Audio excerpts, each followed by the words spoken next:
하나님, 세상 가장 소중한 시간, 가장 소중한 주님을 예배하는 시간, 저희는 마음을 가다듬어 주님께 집중합니다. 하나님, 사랑하는 주님께 드려야 될 아름다운 것이 있다면 무엇이든 드리겠습니다. 이 고백을 여기 헌금에 담습니다. 이것은 하나님 저희의 가진 물질의 일부가 아니라 하나님을 향한 가장 아름다운 고백의 증표위원이 받아주시옵소서. 사랑합니다 주님, 그리고 주님을 존경합니다 주님, 주님을 신뢰합니다. 오직 주님만 따르겠습니다. 이 고백을 여기에 담습니다. 허탄한 것에 눈 돌아가고 마음 뺏긴 지난날을 회개하며 저희의 삶을 온통 주께 드리기 위하여 오늘 예배하고 헌금합니다. 이렇게 주께 드리지 않고는 언제 무엇에 빼앗길지 알 수 없는 것이 저희의 마음이고 저희의 삶인 것을 생각하고 그렇게 살아왔던 지저분한 과거의 발자국을 돌이켜 주께 드립니다. 하나님 받아 주시옵소서.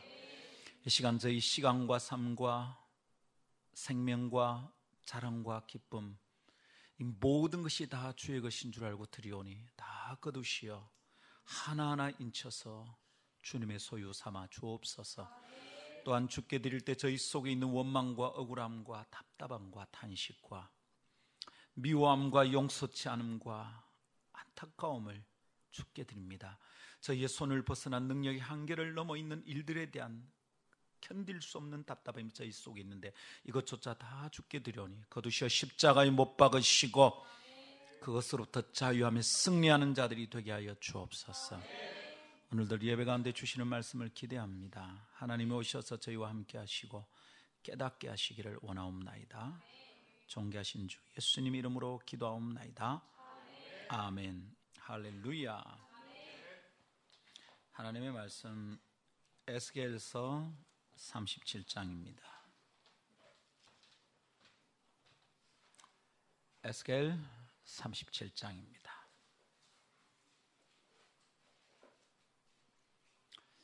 지난주보다는 숫자가 조금 빠진 것 같아요, 그죠? 예, 무슨 몇 주년 기념 특별 이벤트 이런 거 하고 나면 조금 빠지는 느낌이 들긴 합니다. 그렇지만 이벤트 할 때는 안 오셨는데 오늘 오신 분이 계세요. 오, 멋져요. 멋져 불어. 오랜만에 보니까 더 이쁘고 막 그래요. 예. 그 사이에 목사님 눈이 많이 나빠졌어요. 에스겔 37장. 이거 목미 칭찬하다가 뭐 하는 거예요, 그죠? 37장 1절. 여호와께서 권능으로 내게 임재하시고 그의 영으로 나를 데리고 가서 골짜기 가운데 두셨는데 거기 뼈가 가득하더라.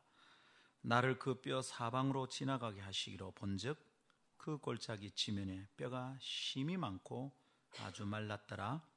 그가 내게 이르시되 인자야 이 뼈들이 능히 살 수 있겠느냐 하시기로 내가 대답하되 주 여호와여 주께서 아시나이다.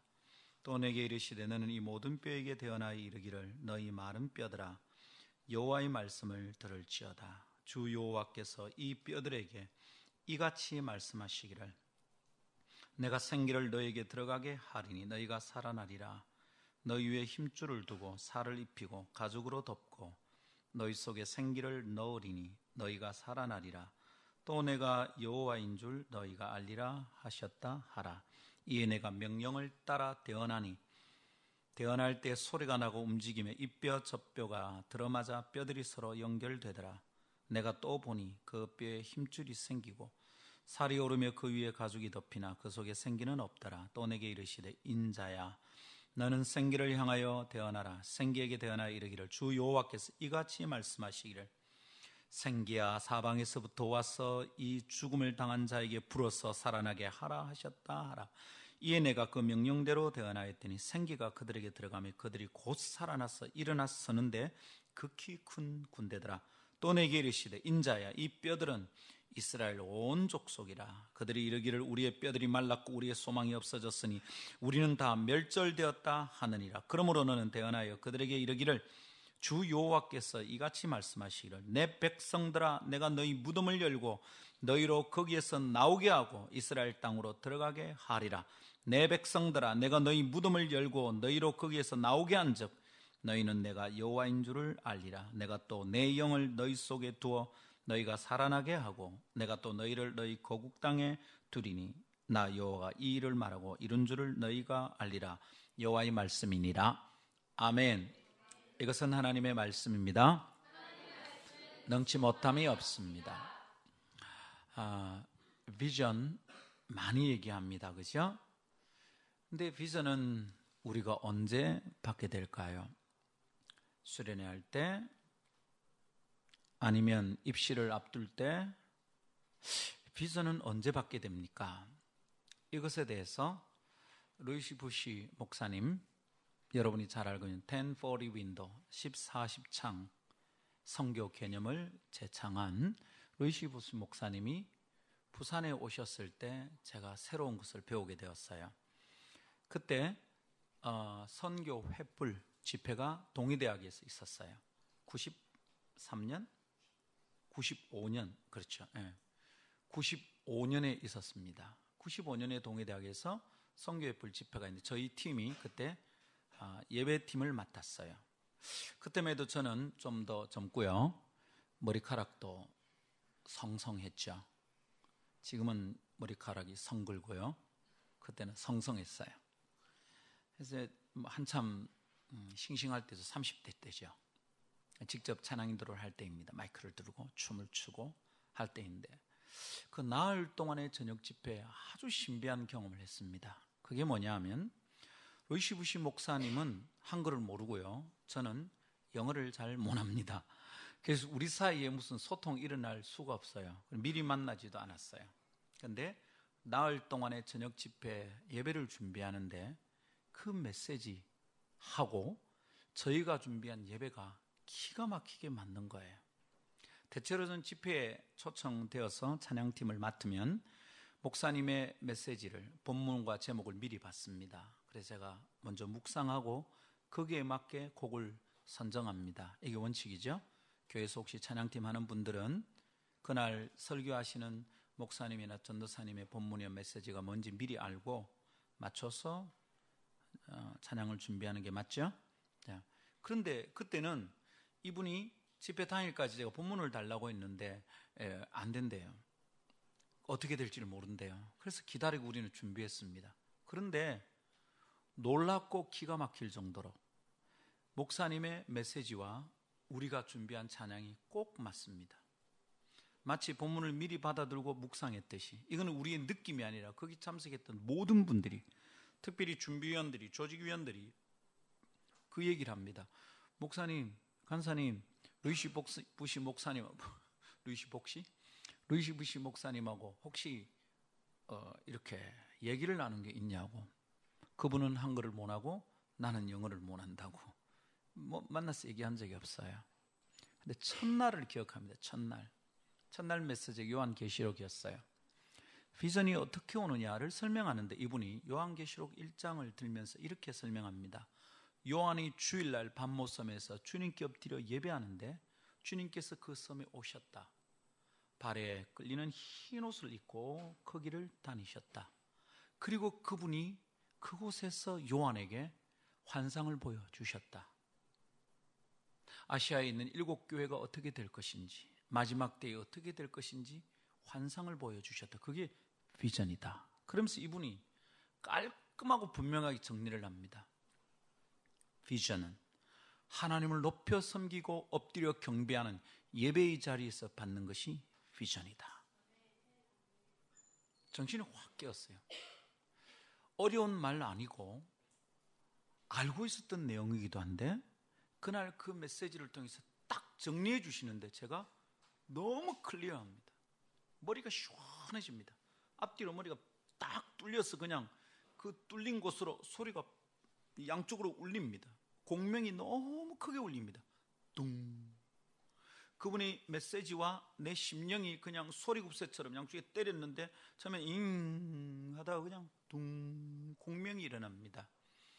이야, 이건 너무 명쾌하다. 너무 클리어하잖아요. 어려운 얘기 아닙니다. 읽어보면 금방 알 수 있습니다. 대단한 걸 가르쳐 줬다는 생각은 들지 않았어요. 근데 너무 명쾌하게 제 마음에 딱 꽂혔습니다. 아, 비전은 이런 것이구나. 비전은 예배할 때 받는 것이 비전입니다. 책상에 앉아서 그리고 계산하고 따져보고 년 단위로 계획을 세워서 나오는 게 비전이 아니라, 비전은 예배할 때 엎드려 있으면 주님께로부터 오는 것이 비전입니다. 이게 참 비전의 특징입니다. 참된 비전이란 보좌로부터 말미암는 것입니다. 아멘. 결국 내 명철을 의지하지 말고 네 지혜를 따라 사지 말고 범사의 그를 인정하라. 그러면 그가 네 길을 지도하시고 보여주실 것이다 하신 잠언 3장에 있는 말씀과 똑같은 말입니다. 나는 어떻게 가야 될지 모르겠습니다. 비전이 뭔지 모르겠습니다. 그때 주시는 메시지는 네가 네 명철과 지혜를 의지하지 말고 네 스스로 네 꾀로 무엇을 계획하지 말라. 범사의 주님을 인정해라. 그리고 그분을 신뢰하라. 그분을 따르라. 그러면 그분이 내 길을 지도하시리라. 그분이 너에게 비전을 주신다는 메시지죠. 여러분, 이 잠언의 말씀과 계시록 1장에 사도 요한이 엎드려서 주님을 예배할 때 하늘이 열리고 환상을 보여주신 것과는 그대로 맞는 일맥상통하는 말씀입니다. 예배가 뭡니까? 무릎 꿇어 아버지께 경배하는 겁니다. 무릎 꿇는 게 뭡니까? 나를 꺾는 겁니다. 경배는 엎드려 절하는 것입니다. 내가 가진 모든 것을 내려놓고 그분만을 높이는 것입니다. 그분만을 인정하는 것입니다. 너는 범사에 그를 인정하라. 경배하는 겁니다. 그때 비전이 오는 것이죠. 할렐루야. 여러분, 오늘 함께 예배하게 되는데 함께 예배하는 자리에서 비전을 받을 수 있습니다. 홀로 예배하면 개인이 받을 비전을 받고요, 함께 예배하면 공동체가 함께 받을 비전을 확인하게 됩니다. 저는 목요일날 부정교회에서 드리는 목요 찬양이 부산의 지성소다 이렇게 믿고 있습니다. 이 말은 이곳이 굉장히 대단한 곳이다 이런 말이 아니고요, 주님께 받은 마음이 있어요.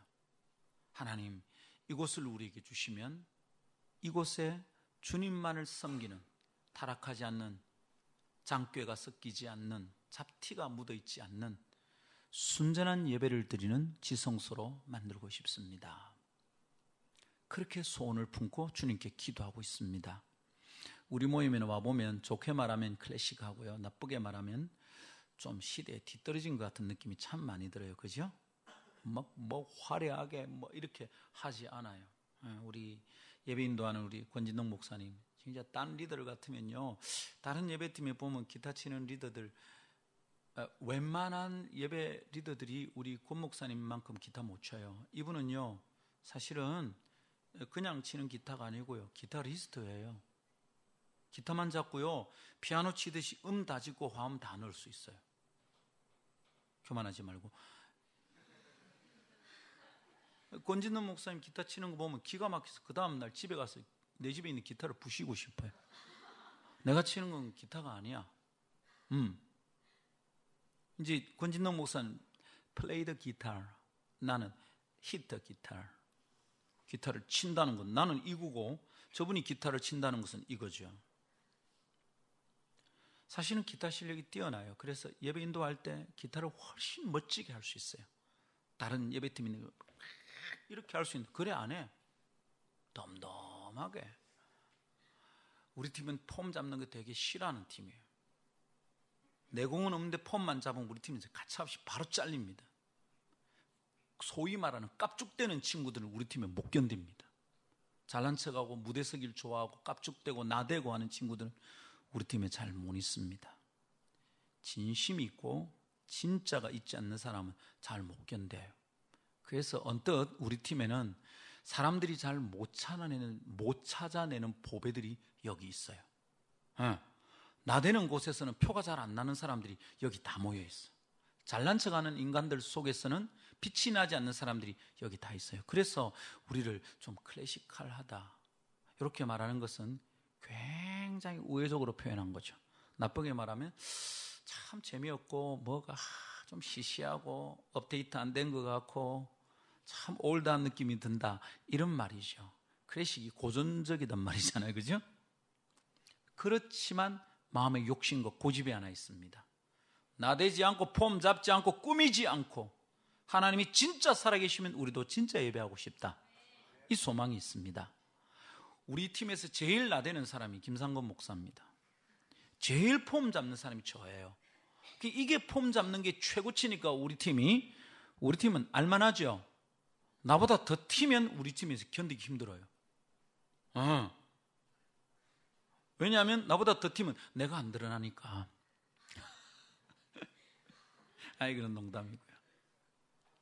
여러분, 참으로 예배하는 이곳에서 우리가 함께 예배하면 우리가 살고 있는 땅을 향한 주님의 비전이 여기에 부어진다 믿습니다. 예배하는 자리에서 비전을 받을 수 있습니다. 목요 모임에 와서 개인의 비전을 발견했다는 얘기는 수천 가지도 넘습니다. 어마어마한 간증들이 있습니다. 여기저기 아직도 발견되지 않은 간증들이 있습니다. 캐나다 가면 캐나다에서 들리고, 말레이시아 가면 말레이시아의 사람을 만납니다. 태국 가면 태국의 사람이 나와서 그럽니다. 목사님, 제가 고등학교 때 목요 모임 갔다가 거기서 깨지고 그때 선교사 되기로 결심했습니다. 이런 얘기 너무 많이 듣습니다. 그럴 때마다 확인합니다. 이 원리는 맞구나. 예배할 때 비전이 온다는 것은 이것은 원리구나, 이건 진리구나 알게 되었습니다. 사랑하는 여러분, 예배 중에 비전을 발견하기를 축복합니다. 근데 그 집회에서 95년 선교의 뿔에서 우리 팀이 함께 예배팀으로 섬기고 엎드려 경배하다가 받은 비전이 뭐냐 하면, 그날로부터 우리 팀을 설명하는 정체가 바뀌었어요. 우리 팀을 설명하는 설명이 바뀌었어요. 그때부터 우리는 우리를 뭐라고 부르는, 이렇게 불렀어요. 선교 지향적 성령 공동체라는 말이 그때 시작이 되었어요. 하나님이 우리가 선교 집회 예배팀으로 섬기도록 부르신 게 아니라 그 집회에서 우리를 선교적 공동체로 부르신다는 거 우리가 다 깨달아 버렸어요. 하나님이 우리를 선교 지향적 공동체로 부르고 계시구나. 그리고 그 집회 마치고 한 사람이 선교사로 파송됐습니다. 그리고 해마다 나가기 시작합니다. 하나님이 놀랍게 우리를 인도해 주셨습니다. 세월이 지나서 제가 10대들 사이에 가다가 너무 지치고 절망해가지고 그만두고 싶은 마음이 있었습니다.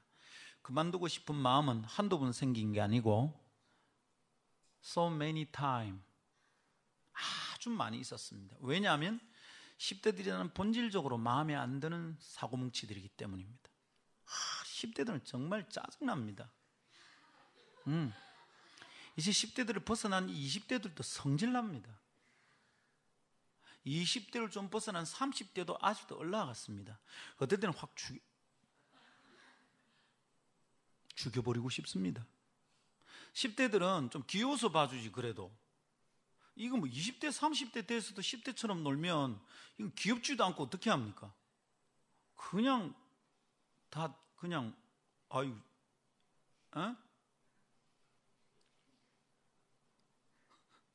Would you like to kill them? Yes! 근데 여러분, 10대들은 정말 대책이 없어. 청년들은 우리 집에 놀러 오면 라면이나 들고 와서 먹을 걸 좀 들고 옵니다. 10대들은 완전 빈손으로 와서 쌀통 다 비우고 갑니다. 냉장고 완전 털고 갑니다. 별 재미없어요. 그리고 말 안 듣죠. 사고 치죠. 내가 20대 30대 때문에 경찰서 가본 일은 거의 없습니다. 10대 때문에는 경찰서 수없이 갔습니다. 지금도 갑니다. 경찰서만 가는 게 아니라 소년법정에도 갑니다. 기껏 챙기가 한 6개월 잘 챙겨놨더니 또 가출했습니다. 결국은 쉼터에 가 있습니다.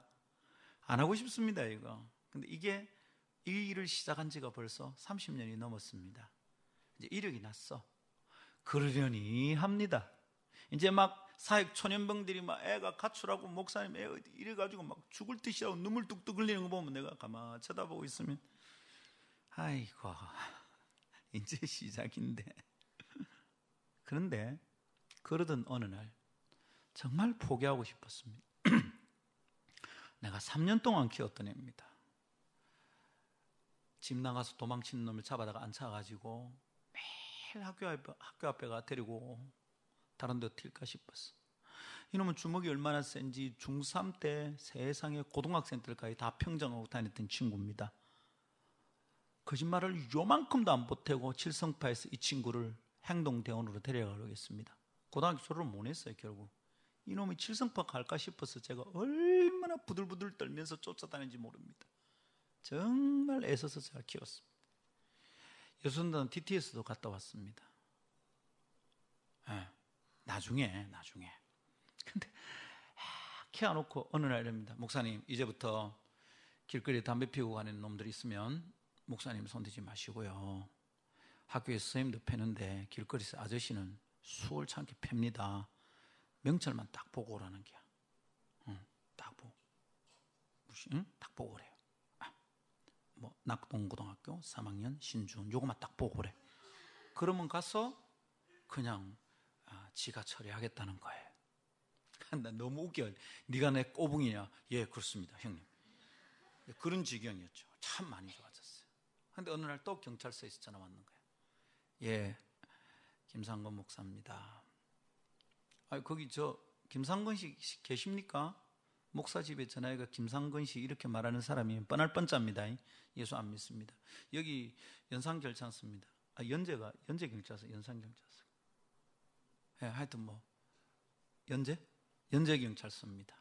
경찰서에서 저를 왜요? 대학 때 데모하던 거 이미 다 끝났을 건데 아직도 나를 부릅니까? 쫓아갔더니 그놈이 있는 거예요. 예. 집에는 말을 못하고 보호자를 대라니까 내 이름을 댄 겁니다. 고맙죠? 그 위기의 순간에서 목사가 생각났다는 게 난 진짜 고맙더라고요. 차 사서 끌고 나와가지고 포장마차에서 국물을 하나 먹이는데 미안하잖아. 지가 뭐라는 줄 압니까? 목사님, 근데 정말 딱 한 번만 부탁합니다. 기분이 너무 꿀꿀한데 소주 한 잔만 하면 안 되겠습니까? 아니, 저 애들하고 그렇게 소주 마셔본 적이 있어요. 저거는 마시고 저는 물 마시고 그런 적이 한두 번이 아니에요. 근데 그날은 안 되겠어. 내가 너무 화가 나는 거예요. 제가 애를 팼습니다. 그날. 예? 중3 때 고등학교까지 평정하고 다니던 애입니다. 학교에서 쌤도 팼는데 길거리에서 담배 피우는 거 건드리면 지나가는 아이씨는 무조건 팹니다. 이래 말했던 아입니다. 근데 제가 거기서 화가 나가 팼어요. 애를. 너무 못 견뎌가지고. 근데 이놈이 이씨 하면서도 맞더라고요. 만일 안 맞고 벌떡 일어나서 나를 팼으면 내가 어떻게 했겠노? 그죠? 신문에 나는 거죠. 목사가 고등학생 패다. 이제 이래 되는 거지. 내가 졌을 거라고 생각하는 거예요? 아니요. 저도요, 본능이 살아나면 지금은 안 돼요. 지금은 해보니까 팔이 너무 없어 안 되겠더라고. 근데 그날 그놈을 재워놓고 그런 마음 처음 들었어요. 이게 뭐한 짓이고 싶어요. 밤새도록 경찰서에서 내가 왜 빌고 어쩌고 저쩌고 막 꾸미 줘서 뭐 하여튼 그래 뭐 신원보증 뭐 사인하고 막 하여튼 너무너무 징그러운 거예요. 이게 막 이전에 그런 일 수없이 했는데 그날따라 너무 징그러워요. 안 하고 싶어. 막 당장 때려치고 싶어. 나 진짜 정말 그만하고 싶다. 내가 뭐한 짓이냐 이게. 여러분, 저 이래봬도 말입니다. 에? 그죠? 잘생겼잖아요. 그리고 공부 잘했거든요. 에? 제가 이래봬도 대학생 논문대회 나가 대상 받은 사람이에요. 에? 대학교 등록금, 사립대학 등록금이 40만 원쯤 할 때 제가 여러분, 그 대상, 와, 자랑하는 것 같네. 사실을 설명하는 거예요. 50만 원 받아서 50만 원. 지금 같으면 여러분 500만 원이 넘는 돈이에요. 그게 받았다고. 그걸로 뭐 동생 사고 친 거 빚이 잘 갚아지더라고요. 딱 학교에서 날 남으라 했어요. 독일 보내준다 했어요. 저 도곡가였거든요. 얼마나 좋아. 내 딸에는 내가 좀 잘 나간다고 생각하는 마음이 있었던가 봐요. 목사가 되었어도 내가 좀 잘 나가는 목사 되고 싶었던가 봐요. 그런데 하는 짓거리가 밤마다 나가서 10대들 술 토하는 거 등 두드려주고 도망치는 텐트 아이고 여러분 해운대부터 시작해가지고 결국 경주 가서 찾았어. 해수욕장마다 텐트 지고 얼마나 욕을 많이 먹은 줄 압니까? 뭐합니까? 너무 텐트에 찾으려고. 그런 일을 한두 번 한 게 아니라 내가 이 짓을 왜 하고 있나? 당장 그만 쉬고. 그럼 너무너무 싫었어요. 그날 밤에 하나님께 기도했습니다. 그분이 하라고 그래 시작한 일이니까 하지 마라 그러기 전에는 못 그만두잖아. 엎드렸어. 하나님 제발 이제 그만 저를 낳아주십시오. 더 늦으면 안 되겠습니다. 지금쯤은 유학을 가야 됩니다. 지금 가도 이게 머리가 굳어가지고 언어가 될지 모르겠습니다. 주님 제발 도와주십시오. 이제는 독일 보내주십시오. 그러고 막 기도하고 있습니다. 근데 주님이 성경 읽기를 강력하게 바라신다는 마음이 마음에 꽉 몰려옵니다. 주님 안 읽을 겁니다. 이제 경험이 있거든요. 그럴 때 읽으면 딱 꽂혀요. 꼼짝 모르게 잡히는 메시지가 있어요. 주님 안 합니다. 읽어라. 안 합니다. 주님 읽어라. 안 합니다. 읽어라. 그래서 읽었습니다. 그날 읽을 차례가 에스겔서였어요.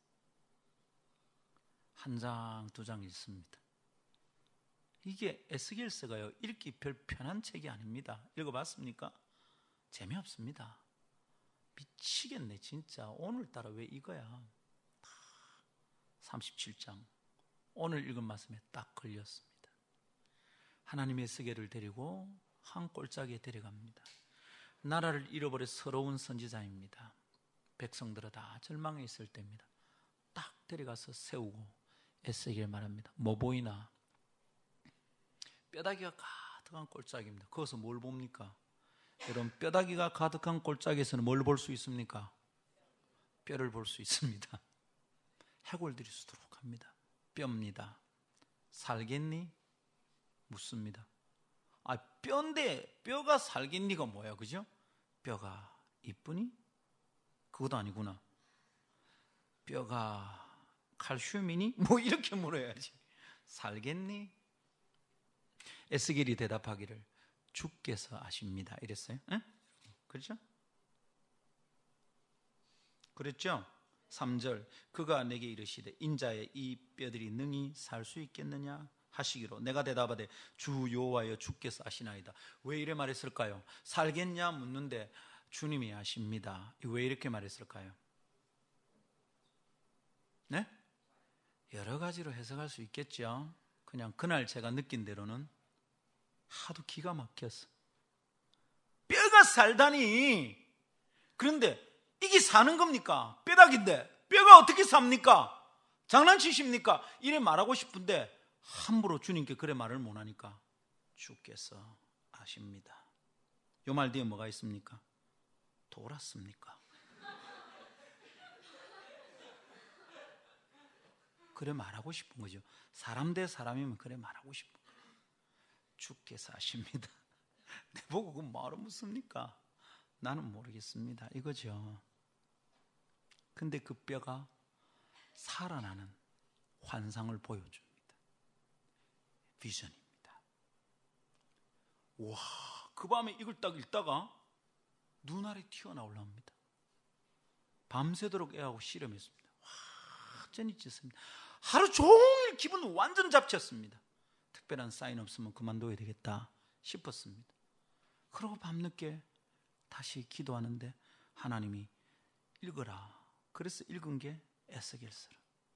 37장에 걸려버렸어요. 이 본문을 모르던 본문 아닙니다. 한 번 읽은 본문이 아닙니다. 한두 번 읽은 게 아닙니다. 자주 읽었습니다. 설교한 적도 있는 본문입니다. 근데 그날 완전히 다르게 옵니다. 이거 뭐야? 이게 뭐야? 제가 마음에 품고 있는 10대들의 상황에 대해서 주님이 딱 드러내서 보여주십니다. 아무에게도 함부로 말하지 않았던 것들을 딱 드러내 보이십니다. 네가 서 있는 골짜기에서 뭐가 보이니? 뼈다귀 보입니다. 살아있는 거 있나? 없습니다. 주님이 에스겔에 그걸 딱 보이시고 11절에 뭐라 하셨습니까? 또 내게 이르시되 인자야 이 뼈들은 뭐라고요? 이스라엘 온 족속이라. 그 밤에 주님이 제게 주신 메시지. 상거나 뭐가 보이나? 뼈가 보입니다. 살겠나? 잘 모르겠습니다. 주님이 하시는 말씀, 네가 보는 이 뼈들이 네가 보고 있는 10대들이다. 우와, 강력했죠. 온몸이 떨리는 겁니다. 주님의 음성이 너무 뚜렷합니다. 와, 하나님 맞습니다. 하루 종일 절망했습니다. 아무리 해도 안 됩니다. 주님, 여러분, 뼈다귀를 말입니다. 뼈다귀를 주 모아가지고 해골 따고 다리뼈 다 마차 딱 세워놨습니다. 본드 붙이고 딱 세워놓고 그 알을 세워놓고 내가 말합니다. 자, 제자훈련 1단계 구원의 확신. 오케이. 자, 이 뼈 어떻게 됩니까? 변화됩니까? 안 되거든. 알을 3년 동안 가르치다고 좀 괜찮아질 만한데 또 경찰서가 데리고 온 거야. 그날따라 그 일이 너무 싫은 거예요. 당장 집어치우고 싶은 거야.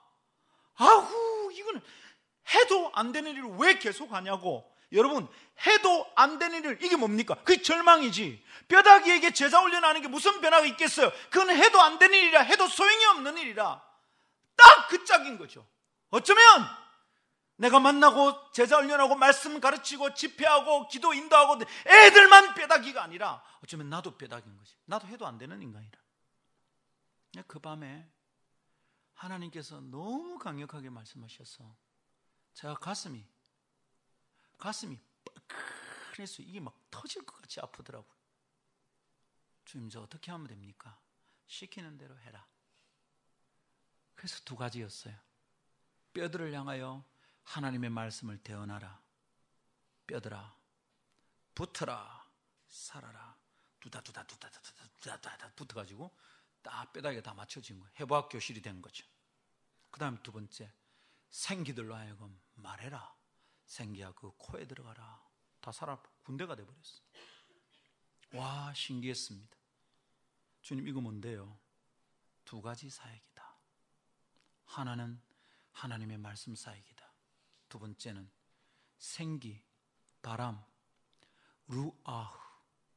히브리어를 배운 사람들은 다 압니다. 루아흐는 바람이고 이것인데 그것은 성령을 의미합니다. 말씀 사역과 성령 사역이다. 10대들에게 성령 사역이라는 말이 어려울 수 있으니까 말씀과 기도다. 그래서 시작된 게 30-30 클럽입니다. 하루에 말씀 30분 묵상하게 만들고 30분 기도하게 만들자. 그럼 애들이, 뼈다귀 같은 애들이 살아날 것이다. 그 비전을 받고 지금까지 달리고 있는 중입니다. 우리에게 3번째 비전이 필요한 시간이라 일부러 앞에 있었던 비전 2가지를 여러분과 함께 나누었습니다. 우리에게는 3번째의 비전이 필요합니다. 비전은, 에스겔서를 통해서 배운 비전은, 참 비전은 절망 속에서 피는 꽃입니다. 뼈다귀를 보고 거기서 큰 군대를 볼 수 있는 것, 이게 비전입니다. 이 2 그림은 완전히 대조되는 그림입니다. 골짜기 가득 찬 뼈와 큰 군대는 완전히 다른 그림입니다. 골짜기에 가득 찬 뼈는 절망의 상징입니다. 그리고 큰 군대는 거대한 대국의 군대에 멸망당한 이스라엘로서는 전혀 다른 그림입니다. 적어도 그들이 멸망당한 그 어마어마한 대국의 군대보다 더 큰 군대가 에스겔 눈앞에 펼쳐지는 겁니다. 그런 그림을 생각해 본 적이 없습니다. 그런 그림은 사람이 상상해낼 수 없는 겁니다. 어떤 판타지에서도 있을 수 없어요. 하나님이 인간을 구원하는 계획은 판타지에서는 만들 수가 없는 거예요. 하나님만 보여주셔야 볼 수 있는 그림이에요. 할렐루야. 이 땅의 10대들, 망가진 10대들이 다시 살아 일어나는 것을 보는 것은 이 땅에 어떤 소설에도 없어요. 오직 하나님의 비전 속에서만 있는 줄 믿습니다. 아멘. 절망 속에서 피는 꽃이 비전입니다. 참된 비전은 내 속에 있는 어떤 희망, 내가 바라보는 미래에 대한 기대, 이런 것하고 다릅니다. 낙관적인 기대, 긍정적인 소원, 이런 게 아니에요. 내가 하고 싶은 희망, 이런 게 아니에요. 진짜 비전은 절망을 맛본 바닥에서 바라보는 그림이 비전입니다. 아무것도 못할 때 보이는 게 비전입니다. 어느 벤처 사업가가 성공한 뒤에 자기를 설명하는데 이렇게 말합니다. 직장에서 잘렸대요. 갈 데가 없어요. 나름 명문대학 나왔다고 생각했는데 부장되고 나서 잘렸답니다. 며칠은 아내가 위로를 합니다. 시간이 자꾸 가니까 어느 날 아내도 자기도 모르게 입에서 튀어나왔어요. 말이. 뭘 제대로 하는 게 없어요. 당신은. 부인도 말해놓고 놀랐고 본인은 굉장히 상처를 받았겠죠. 아, 진짜 제대로 하는 게 없네. 완전히 절망이죠. 완전히 절망입니다. 근데 여러분, 절망의 바닥에서 다른 그림이 보이더랍니다. 이래 살면 끝장이죠. 뭔가 해야 되는, 뭐가 보이는가? 근데 어느 날 길거리를 가다가 아이템 하나를 딱 찾았어요. 저거 하면 되겠다. 그리고 그게 대박을 친 겁니다. 여러분, 이런 비슷한 얘기는 시중에 널려 있습니다. 묻습니다. 이분이 그 회사에서 잘리지 않았다면 그 사람이 그 그림을 볼 수 있었을까요? 아니요. 그는 적당하게 괜찮은 직장에서 적당하게 괜찮은 성공을 누리면서 살았을 거예요. 그게 자기 인생의 전부인 줄 알았을 거예요. 그런데 잘리고 나니까 그렇게 적당한 그림에 안주할 수 없는 다른 그림이 딱 보이는 거죠. 여러분, 그게 비전입니다. 절망의 바닥에서 보는 다른 그림. 한번 따라합시다. 절망의 바닥에서 찾아낸 다른 그림. 혹시 여러분 최근에 좀 실패한 적 있습니까? 모의고사 점수도 잘 안 나오고 직장에 취직을 하고 원서만 넣으면 서류 심사에서 떨어지고, 혹시 여러분 이런 거 경험해 본 적 있습니까? 혹은 나를 늘 쫓아다니는 여자애한테 사귀자 말하고 나서 한 달 만에 되차이고, 혹시 이런 거 있습니까? 너무 힘들다면 감히 예언할 수 있습니다. 너무 힘들다면 감히 예언합니다. 지금 너무 힘들다면 담대하게 예언합니다. 하나님이 곧 비전을 보여주실 겁니다. 너무 편해서는 안 보이는 게 비전입니다. 아무 문제 없기 행복할 때는 안 보이는 게 비전입니다. 그런데 너무너무 힘들고 답답하고 목을 메고 죽고 싶은 시간에 하나님 앞에 엎드리면, 내 명철과 지혜를 의지하지 않고 여호와를 의뢰하고 그분을 범사에 인정하면, 그래서 납작 엎드려 예배하기 시작하면 보이는 그림이 있는데 그게 비전입니다. 지금 우리는 어떤 비전이 필요할까요? 저는 부산 땅에서 10대 사역을 30년쯤 한 사람입니다. 하나님 제게 주신 메시지가 있기 때문에 부산을 떠나지 않고 있어야 한다는 것을 알았습니다. 여기저기서 여러 번의 여러 가지 종류의 청빙이 있었습니다. 외국에서도 있었고요, 유럽에도 있었고, 미국에도 있었고요, 필리핀에서도 있었고요, 남아공에서도 있었고요. 다양한 청빙이 있었습니다. 제 후원자들은 제게 유학 가기를 권하기를 3번을 했었습니다. 저를 챙겨주시던 제 스승님은 은퇴하시고 장학재단을 만들어서 제1호 장학생으로 저를 일방적으로 선택해서 교계신문에 발표해버렸습니다. 교계신문에 김상근 목사가 남아공 포체스트룸에 박사학위 하러 간다, 이렇게 신문에 공고가 나버렸어요. 내 동기들이 전화가 왔어. 기가 막히네. 나는 생각도 못 하는데 어떻게 됐느냐, 장로님한테 전화했더니 장로님 하신 말씀이 이럽니다. 목사님하고 의논해서 안 될 것 같아서 공포를 했습니다. 그래서 우리가 외국에 나가게 됐던 거예요. 근데 여러분,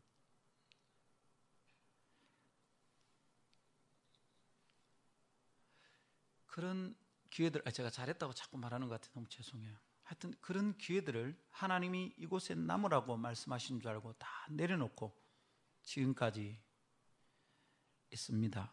30년 동안 여기서 청소년 사역을 했다는 거죠. 그래서 어떤 분은 막 이렇게 말합니다. 부산의 청소년 사역의 대부, 부끄러워요. 대부 대출하는 회사인가? 대부.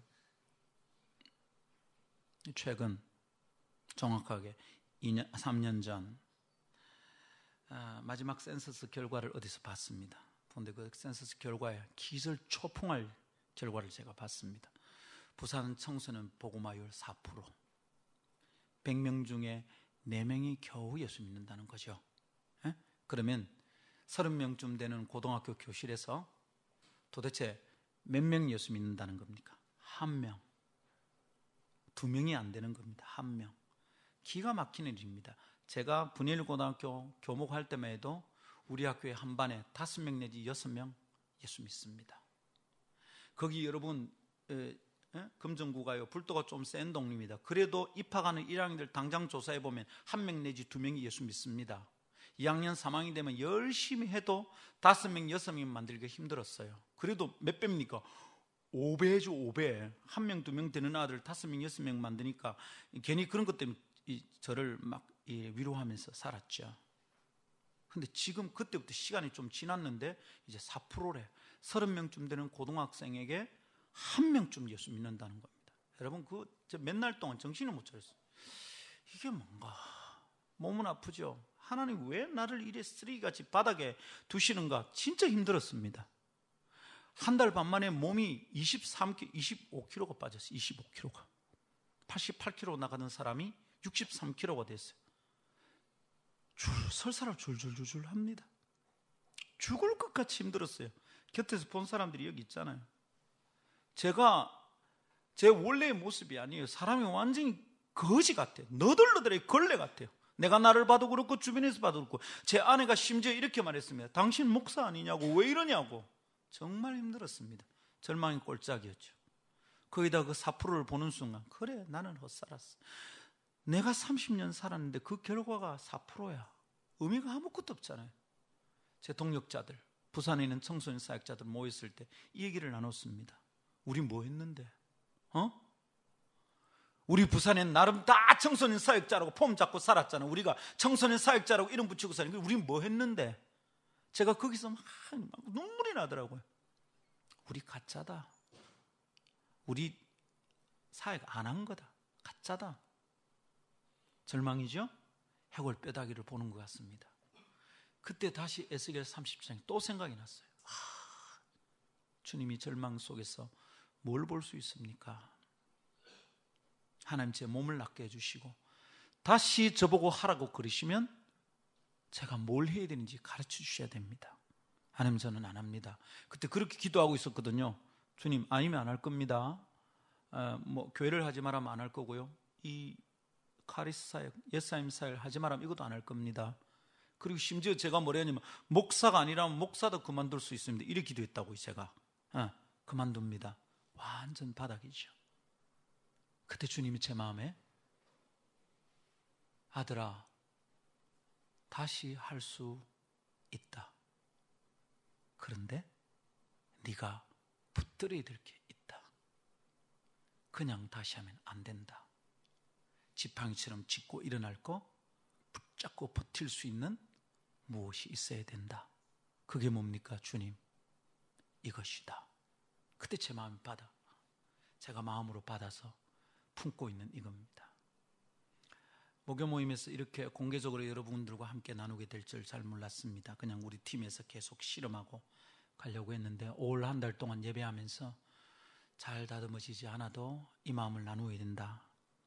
그런 확정된 마음을 얻었습니다. 여러분 4%가 되기까지 부산 시내의 영적인 엔진은 많이 거꾸로 돌았습니다. 디플레이션 된 거죠. 이래 꼭대기 올라갔다가 이제 막 떨어지려고 하는 중이 아니다 이 말입니다. 한참 떨어진 거예요. 여러분 이걸 붙잡아서 멈추어서 다시 회복시키려면 이거는 어마어마한 에너지가 필요한 일입니다. 사실은 불가능한 일입니다. 그래서 안 된다고 말하는 거죠. 뼈다귀입니다. 죽었습니다. 이렇게 말하는 거예요. 무덤입니다. 이렇게 말하게 되는 거죠. 그래서 수많은 사역자들이 참 안 된다 안 된다 소리만 하고 있어요. 중고등부 안 된다. 교회 요즘 잘 안 된다. 개척교회 잘 안 된다. 복음화율 떨어지고 있다 이러다가 문 닫는다. 여러분 그 사이에서 무슨 비전이 보입니까? 다 안 된다고 말하고 있는 거예요. 에스겔이 봤던 그 뼈다귀 꼴짝입니다. 여러분 이거 안 된답니다. 저도 또한 그랬고요. 주님 안 되는 거죠. 그리고 그때 뭘 하나 시도를 했는데 그것도 안 되는 거예요. 그냥 어른들 만나서 성시어 어른들 만나서 이거 한번 해보고 싶습니다. 다음에 5월달에 부산에 있는 모든 중고등학생들에게 한 번 이상 예수를 들려주고 싶습니다. 이 방법이면 될 것 같습니다. 막 가슴이 난 뜨거워 오르는 거예요. 이거 하면 10% 넘을 것 같아. 이런 막 소망이 있었던 거예요. 한 번만 기회를 주십시오. 청소년 사역자들이 한번 죽도록 한 번 더 해보겠습니다. 2007년에 해서 우리가 실패했단 말이야. 이벤트는 벌렸는데 거대한 집회는 만들었는데 복음화 이런 별로 변함이 없었어. 그 2007년 이후에 나온 센서스가 그거였으니까 너무 기가 막힌 거지. 저는 진짜 죽고 싶었어요. 여러분, 지금 이렇게 얘기하는 것은 제가 많이 정신 차리고 하는 얘기예요. 한 번만 더 기회를 주면 죽자 살자 뛰어서 한번 해보고 싶다고. 근데 그게 잘 안 됐어요. 이게 막 그러고는 몸이 덜커덩, 마음도 덜커덩. 한 달 반 만에 몸은 63kg가 되었습니다. 지금 많이 회복됐죠. 이제 한 80kg 됐습니다. 8kg 더 찌면 이전으로 돌아갑니다. 보기 좋기지 후덕한 50대 아저씨가 되는 거죠. 더 이상 안 찔 거예요. 여러분, 지금 부산의 영적인 디플레이션은 시작이 돼도 한참 된 겁니다. 거의 바닥에 다 왔어요. 4%면 거의 바닥에 다 왔어요. 이대로 3년만 더 가면 끝장입니다. 부산에 예수 믿는 10대들 씨가 마릅니다. 입대 선택할 수 있는 것은, 눈에 보이는 대로 보는 것은 절망입니다. 끝났다죠. 개척교회도 안 되고 10대들도 안 되고 요즘 10대들 상담해 보면 속만 상하고 애들 못해 처먹고 이 얘기밖에 없어요. 교회마다 중고등부 점점 준다고 그럽니다. 10명 넘는 중고등부가 부산에, 너무 절망할까 싶어 말을 못하겠다. 70%입니다. 70%. 아십니까? 70% 정도가 10명도 안 되는 중고등부입니다. 10명이 넘으면 대단한 겁니다, 여러분. 절망이죠. 뭐 할 수 있겠어요? 아무것도 할 수 없다 이러면 그 사람 비전을 보지 못한 거예요. 마음에 딱 꽂혔습니다. 예, 주님, 저는 지금부터 딱 10년만 전심으로 달리겠습니다. 2024년 주님 제게 새로운 일을 보게 해주십시오. 가능한지 제게 말씀해 주십시오. 그때 주님이 주신 거죠. 다시 시작하면 그냥은 시작 못한다. 왜냐하면 언약의 갱신, 비전의 갱신이 올 때가 된 거죠. 이전에 받았던 언약과 이전에 받았던 비전 갱신이 있어야 되는구나. 그때 본 것이 10년 안에 4%의 청소년이 10%가 되는 것, 그것을 마음에 품게 되었습니다. 달리고 있는 중입니다. 오늘 여러분과 이 말씀을 나누는 것은 여러분이 모임에 오는, 와서 은혜를 받는 사람 되기를 원치 않고 이 비전의 동력자 되기를 원하여 여러분과 함께 나눕니다. 여러분, 4%의 청소년이 10% 되는 것을 함께 볼 수 있기를 초청합니다. 여러분, 어떻게 되는 줄 아십니까? 4%가 10% 되면 잘 보십시오. 10% 만들어 놨습니다. 고등학생이 졸업해서 대학생 됩니다. 또 줄어듭니다. 또 10% 만들면 또 졸업합니다. 또 줄어듭니다. 여러분, 이게 얼마나 어려운 일을 압니까? 낭만적인 일 아닙니다. 와, 멋지다 아닙니다. 굉장히 힘든 일입니다. 근데 놀랍게 이 일이 되면 어떤 일이 벌어지느냐면 부산의 복음화율이 지금 8%.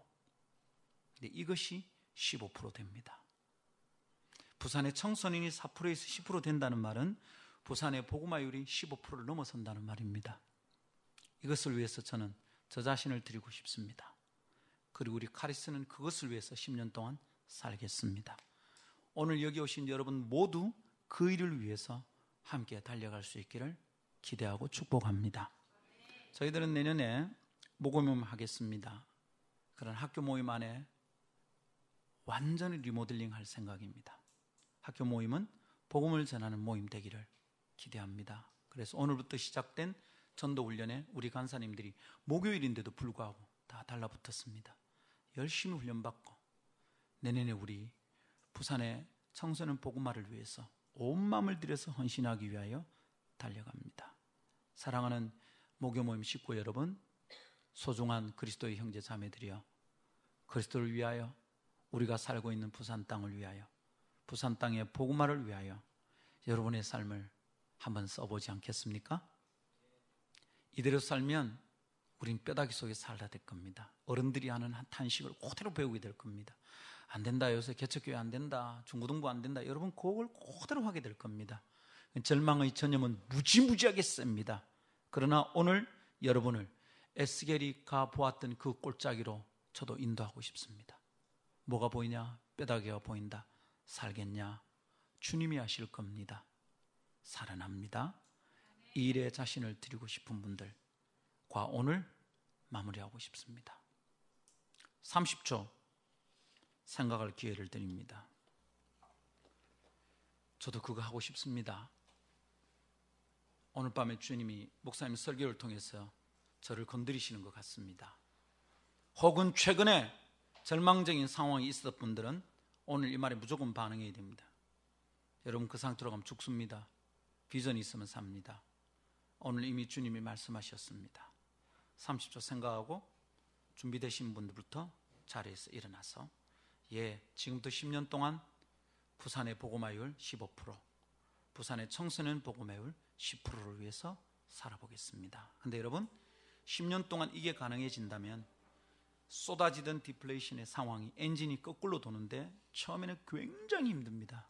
그러나 한번 엔진이 거꾸로 돌기 시작하면 어떻게 됩니까?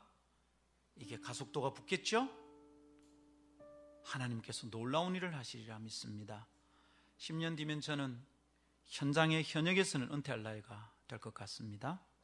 그러고 나면 저는 구석구석 다니면서 컨설팅하고 격려하고 사역자들 세우고 훈련하고 이런 일에 저를 드리고 싶습니다. 물론 가끔 목요 모임에 와 설교하게 될지도 모르겠습니다.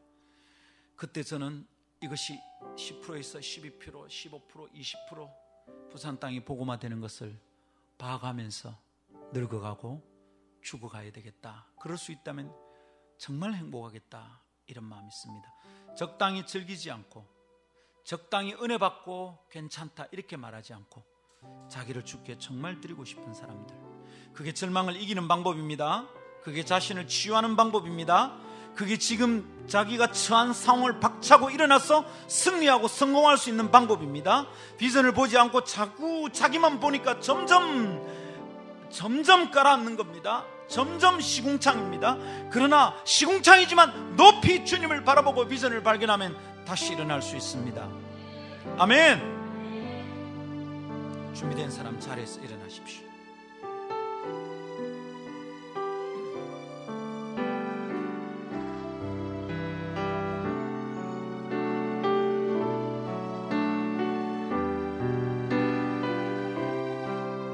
하나님, 저를 주님께 드리고 싶습니다.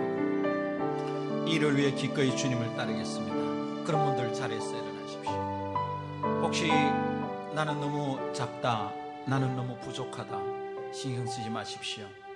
주님이 부르셨던 사람들, 성경 속의 인물이나 교회사 속의 인물 누구든지 한 번도 주님이 불렀을 때 기다렸습니다, 제가 할 만합니다 그렇게 답한 사람들이 없었습니다. 너무 부족하고 의연하겠지만 주님이 찾으실 때 주님이 부르시면 저를 드리겠습니다.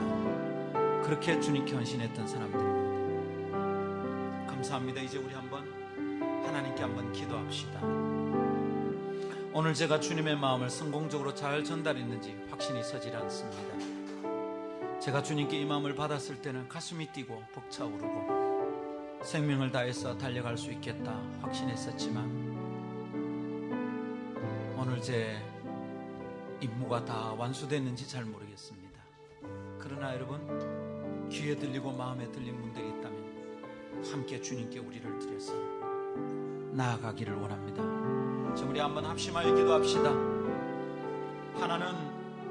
하나님, 김 목사님이 본 것이 사실인지 아닌지 진짜 주님이 보이신지 저는 잘 모르겠습니다만, 그러나 하나님, 부산 땅이 주님의 나라가 되고 이것이 복음화되기를 기대합니다. 주님, 10년 안에 주님이 하시는 놀라운 새로운 일이 이 땅에 일어나서 뼈다귀 같은 이 땅 속에 하나님 새로운 일이 시작되기를 기대합니다. 아멘. 이 소원을 위해서 기도하고, 두 번째는 하나님, 그 일에 제가 합당한 사람 되도록 저를 연단시켜 주시옵소서. 아멘. 저를 받아주시고 제 연약함을 주님이여 강하게 만들어 주시옵소서. 아멘. 주님 나라를 위하여 쓰임받게 하여 주시옵소서. 아멘. 세 번째로 하나님, 이 목요 모임이 부산 땅이 지성소로 쓰임받게 하여 주시고, 아멘. 주님을 예배하는 자리에서 젊은이들이 10대들이 비전을 볼 수 있게 하여 주시고 사람의 삶의 방향이 바뀔 수 있도록 도와주시옵소서. 우리 모두 합심하여 주님께 기도하며 나갑시다.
하나님께서 오늘 밤부터 기도할 때마다 생각나게 하실 것입니다. 예배할 때마다 이 마음이 점점 깊어지게 될 것입니다. 하나님 부산을 포기하지 않으셨고 한국을 사용하시어 세계 복음화를 위해 쓰실 일이 있으실 겁니다.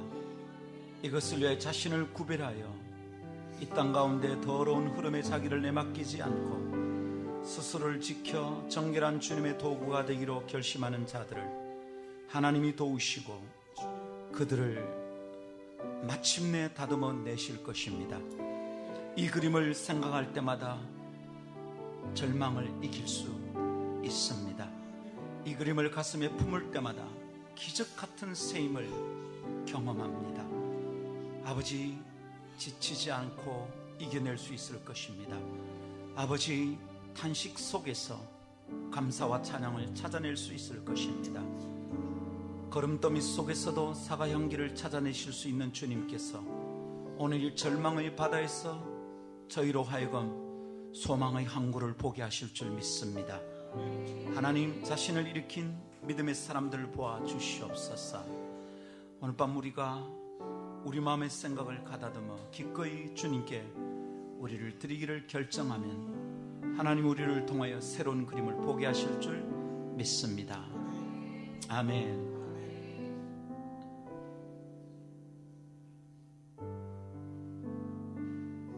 하나님 아버지,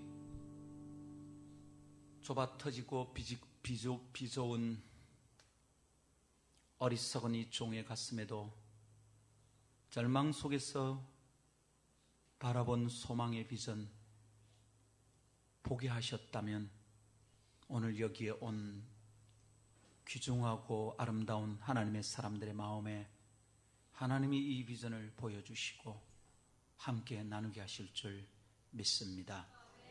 기도할 때마다 보게 하시고 예배할 때마다 보게 하시고 길을 갈 때도 생각나고 보게 하시고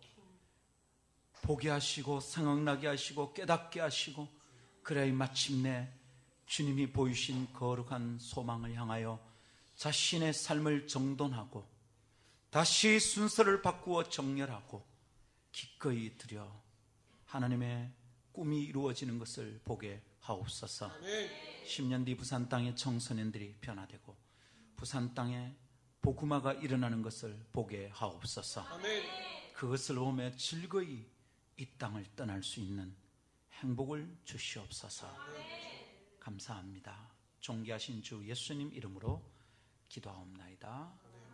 아멘. 우리 주 예수 그리스도의 은혜와 하나님 아버지의 놀라우신 사랑과 성령님의 교통하심이 주의 말씀 따라 절망의 바다에 주저앉아 탄식만 하는 것이 아니라 높이 눈을 들어 야훼 하나님을 바라보고 경배하여 예배하는 자리에서 받는 비전으로 다시 힘을 얻고 일어나 주를 섬기기로 결심하는 너희 온 무리와 함께 있을지어다. 아멘.